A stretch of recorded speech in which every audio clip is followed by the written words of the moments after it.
మీరు తులారాశిలో జన్మించారా? అయితే మీరు తులారాశిలో జన్మిస్తే ముఖ్యమైన ఒక 5 నియమాలను పాటించండి. మీకు తప్పకుండా మంచి జరుగుతుంది. ఒకవేళ ఇవి ఉన్నాయో లేవో ఒకసారి చెక్ చేసుకోండి. నమస్తేనండి. నేను మీ రామకృష్ణ ఆస్ట్రో న్యూమరాలజీని ఈరోజు నంద్యాల పట్టణంలో ఉన్నటువంటి అహోబిల లక్ష్మీ నరసింహస్వామి టెంపుల్కి వచ్చానండి. ఆ స్వామివారిని దర్శించుకున్నాను.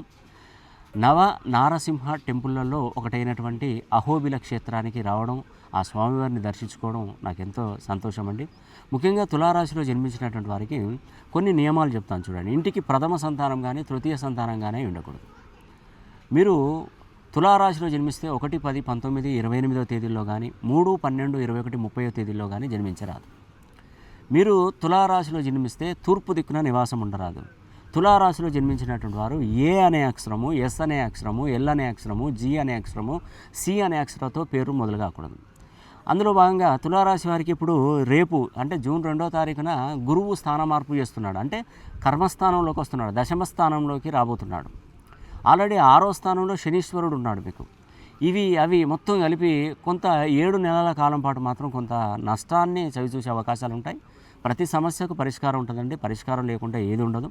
కాబట్టి కొంచెం మీరు నిలకడగా ఉండే ప్రయత్నం చేయండి. ఎందుకంటే కొత్త వ్యాపారాలు కానీ, కొత్త బిజినెస్లు చేయడం కానీ, ఏదైనా కొత్త వాహనాలు కొనుక్కోవడం కానీ, ఇండ్లు స్థలాలకు ఆర్డర్ ఇవ్వడం అంటే కట్టుకోవడానికి కానీ కొంచెం బ్రేక్ చేసుకుంటే మంచిదండి. ఎందుకంటే రేపు జూన్ 13వ తారీఖున శని త్రయోదశి శని హోమం జరిపిస్తున్నాను. మీరు ఇదివరకు మా దగ్గర కరెక్షన్ తీసుకొని మీరు శని హోమం చేయించుకున్న వాళ్ళకు కూడా అప్పుడు నేనేమి ఇవ్వలేకపోయాను. శని త్రయోదశి నాడు హోమం చేయించుకున్న వాళ్ళకి.